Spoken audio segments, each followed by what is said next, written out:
주식 농부님들 반갑습니다. 추세와 수급에 달인 추석입니다. 오늘 분석할 종목은 미래에셋증권이 되겠습니다. 종목 분석에 앞서서 구독, 좋아요, 댓글, 알림 설정까지 해두시면 저희 길을 받아서 주식 투자가 대박 나실 겁니다. 더불어서 하단에 인기 동영상과 재생 목록에 많이 본 동영상도 있으니 투자에 참고하시기 바랍니다. 예, 미래에셋증권. 이제 증권사마다 특징이 있죠. 어떤 증권사는 어떻다. 뭐 이렇게 하는데, 일단 뭐 키움증권. 그러면 어떻습니까? 개인 투자자가 가장 많이 하는 증권사, 키움증권. 그리고 기관이 많이 하는 종목. 그러니까 이거를 모르시는 분들 상당히 많더라고요. 그러니까 장중에는 안 뜨잖아요. 장중에 물론 이제 중간중간에 나오긴 하지만은 실시간으로는 확인을 못 하잖아요. 그래서 이제 어떻게 확인하시냐면은 기관이 이 종목 지금 기관이 사고 있는 건지 팔고 있는지 그걸 잘 이제 애매하신 분들은 기관이 많이 하는 증권사 따로 있습니다. 보통 이제 그걸 삼신한이라고 그래요. 삼신할머니 생각하시면 됩니다. 삼신할머니, 삼신한, 삼성, 신한, 한국투자증권. 그래서 삼신한, 삼성, 신한, 삼신한, 한국투자증권. 그렇게 장중에 어디 삼성이나 신한이라든지 아니면은 한국투자에서 갑자기 많이 산다. 그러면은 이게 장중에 확인이 좀 늦어진 것보다 빨리빨리 알고 싶으면은, 이게 기관이 들어가고 있구나. 그렇게 짐작을 잡으시면 되겠습니다. 자, 리포트 내용 말씀드리겠습니다. 2분기 프리뷰, 기저효과와 평가 손실이라고 보시면 돼요. 참고로 미래에셋증권 같은 경우는 대표적으로, 그 연금에 상당히 특화된 좀 이렇게 증권사라 보시면 되겠습니다. 그러니까 예를 들면 노령연금 같은 거 있잖아요. 뭐 그런 쪽으로 퇴직연금이라든지 뭐 그런 쪽으로 조금 더 다른 증권사보다 조금 더 그게 특화되어 있다는 거 참고하시기 바랍니다. 2분기 프리뷰 기저효과 평가 손실이라는 제목입니다. CJ, CGV 전환사채 실권 인수 물량에 대한 평가 손실이 불가피하다. CGV 주가 추이를 봤을 때 관련해서 300억 원대 평가 손실이 난 것으로 추정된다. 한편 전분기에 공정가치 재평가를 통해 평가액이 발생했던 네이버 파이낸셜이나 기타 투자자산 건이 기저효과로 작용하고 있다. 추가로 전분기에는 만기별로 30에서 50bp 상승 반전함에 따라 채권 운영 부문 감익도 예상된다. 한편 주주 환원율을 30% 이상 유지한다는 방침이 올해로 종료된다. 여유 재원과 2020년 이래 다수의 자사주 매입 소각권을 고려할 때 향후 추가로 나올 3개년 주주 환원 정책에 대한 기대감도 유효한다. 이제 그 말이죠. 주주 환원이라는 게 뭡니까? 딱 두 가지죠. 배당을 늘려주거나 아니면은 자사주를 매입해 가지고 소각한다든지 그렇게 이제 두 가지로 보시면 되겠습니다. 자, 그러면은 한번 볼까요? 종목을 보시겠습니다. 미래에셋증권 대표적인 아까 말씀드린 연금에 상당히 특화된 기업이고 최대 주주는 미래에셋 캐피탈이 되겠네요. 29.14% 그리고 네이버에서도 7% 가지고 있고 국민연금에서도 5%대 가지고 있습니다. 어떤 회사냐? 국내외 우량 투자자산을 기반으로 한 상품 개발, 트레이딩 역량 등 다양한 분야에서 경쟁력을 갖춘 증권사로서 2016년 4월 미래에셋증권으로 최대주주가 변경되었고 합병 후 2013년 3월 미래에셋증권으로 사명 변경했다. 미국, 홍콩, 베트남, 인도네시아를 비롯 전 세계 10개 지역에 진출하여 국내 최대 규모의 글로벌 네트워크를 보유하고 있다. 주요 사업으로는 크게 해외 사업, 투자, 은행, 트레이딩, 자기자본, 투자, 자산관리로 구성되어 있다. 그러니까 참고적으로 이제 원래는 미래에셋증권이 작은 증권사였죠. 근데 이제 대우증권, 대우증권을 인수하면서 미래에셋 대우로 했다가 이제 대우를 빼고 미래에셋증권으로 된 거죠. 원래 미래에셋증권이 큰 회사 아니었습니다. 근데 대우증권을 인수하면서 상당히 커져버렸죠. 대우증권이 가장 큰 증권사라고 보시면 되겠습니다. 그러면서 미래에셋증권이 상당히 큰 회사로 커졌다고 보시면 되겠고요. 자, WM 및 IB 수익도 지난해 4분기보다 반등하고 있다. ELS, 펀드, 퇴직연금 판매를 늘었고 퇴직연금이 있다겠죠. 퇴직연금 상당히 특화된 기업이라고 보시면 되겠습니다. 증권사라고 보시면 되겠습니다. IB는 채무보증 수수료 수익이 크게 증가하고 있다. 거시경제 변동성 확대 구간에도 운용수익이 안정적인데 투자자산 평가 및 처분이익이 많이 증가하여 3,303억 원을 기록했다. 근데 이제 제일 중요한 게 뭐냐면 아까 리포트 제목 보셨던 것처럼 CJ, CGV가 요즘에 어떻습니까? 상당히 사람들이 눈높이가 영화를 보는 눈높이 많이 올라갔잖아요. 그러면서 CJ, CGV 주주분들은 죄송하지만은 요즘에 이제 극장 영화 표값도 비싸잖아요. 예전보다 많이 올랐잖아요. 그런데 굳이 내가 영화관을 안 가더라도 볼만한 영화를 다 볼 수 있잖아요. 핸드폰을 보든지 PC로 보든지 다 볼 수 있잖아요. 이제 과거 이제 코로나 때부터 이제 그렇게 발생된 거죠. 코로나 때문에 이제 극장을 못 갔는데 그러다가 이제 핸드폰을 보든지 PC로 보든지 보니까 괜찮네. 굳이 영화관 안 가도 되겠네. 코로나 시대가 종료가 됐어요. 그래도 굳이 내가 비싼 영화표를 주느니 여기 저기 핸드폰을 보든지 PC로 보든지 그보다 훨씬 영화표 값보다 훨씬 싼 걸로 볼 수가 있거든요. 한 달 결제해가지고 보면은 훨씬 괜찮은 거. 여러 개를 볼 수 있으니까. 영화관 가면 한 번밖에 못 보는데 그거는 한 달 내내 볼 수 있잖아요. 그러면서 전반적으로 사람들이 인식이 많이 바뀌고 그 다음에 영화에 대한 질도 상당히 괜찮죠. 그러면서 전반적으로 핸드폰이라는 PC로 보는 그런 추세라고 된다고 보시면 되겠습니다.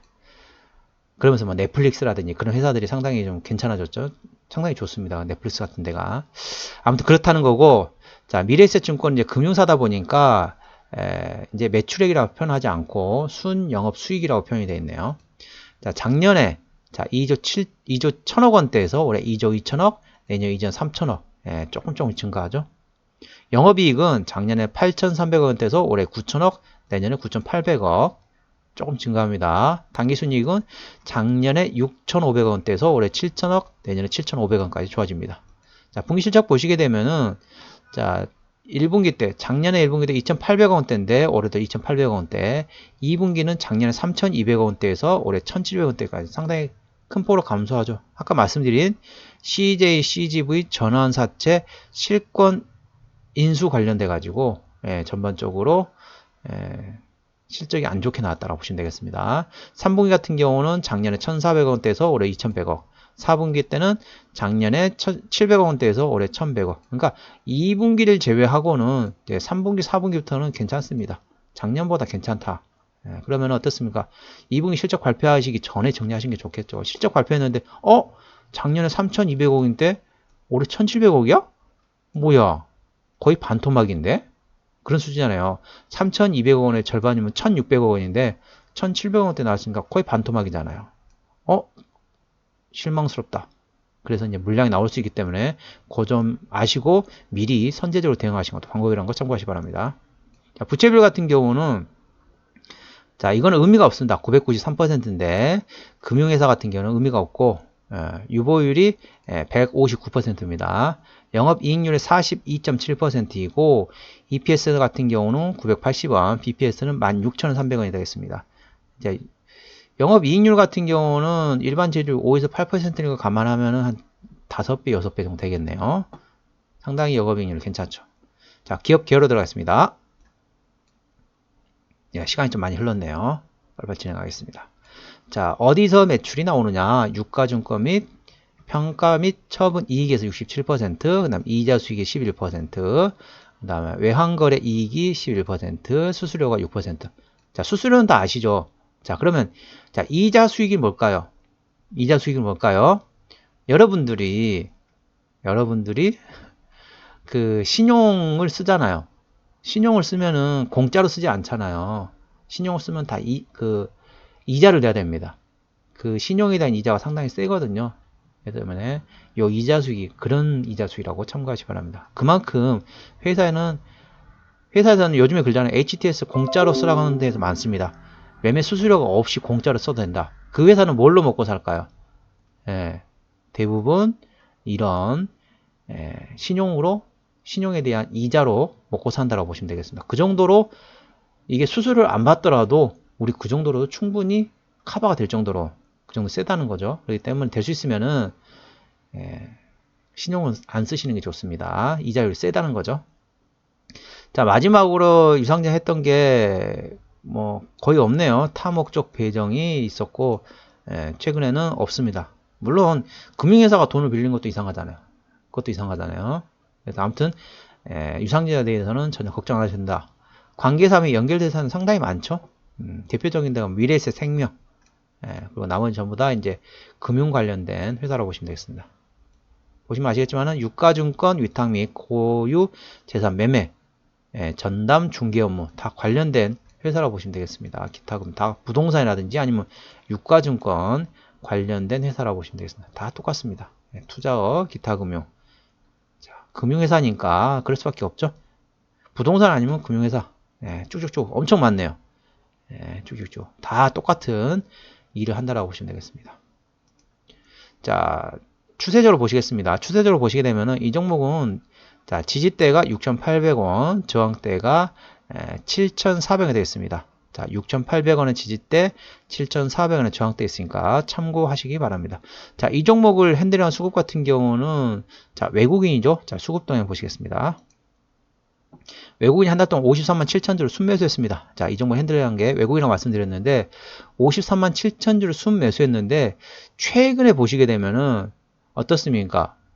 순매도 훨씬 많죠. 18만 주를 팔고 8만 주, 6만 8천 주를 팔고 있는데 살 때는 5만 4천 주, 2만 8천 주, 7만 8천 주, 팔 때 또 6만 5천 주. 그러니까 현재는 이 종목을 외국인이 핸들링하고 있는데 외국인이 지금 최근에는 파는 기조로 되고 있다라고 참고하시고 기관이 한 달 동안 38만 9천 주를 팔았는데 역시 최근에 지금 팔고 있습니다.